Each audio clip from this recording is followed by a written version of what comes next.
on the DNCMIA Mono Asante AKYEM Central Municipal Coordinator, your honor some more from Paul. No, so a semester crack champagne for you know, what about Combe Hersa, Bribia, Bemanani, Kuhopani, Yan, the D, a sunset, no by to me, Boam Potem, Tumpom, Onyama Hodwana, when the sent in penny for crash, I saw me to meet him, Brebiaba, that's how the DNCMA working, the Bemakrumafo, Ediso.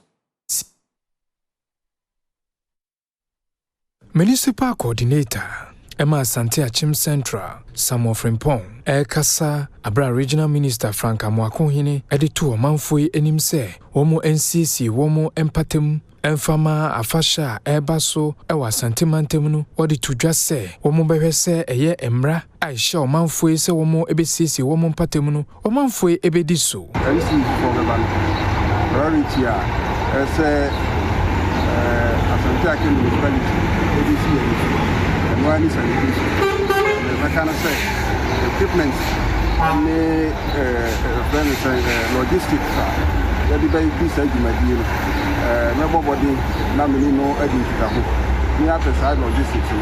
Here there's support sanitation or municipalities.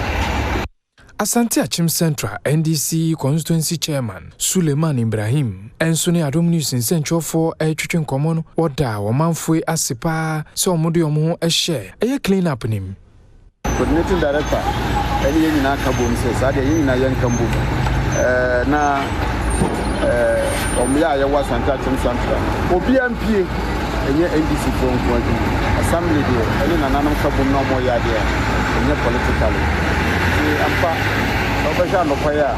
The first time, because I have a power, I started a clean up exercise. Very, very nice. That was a policy and the more took, but then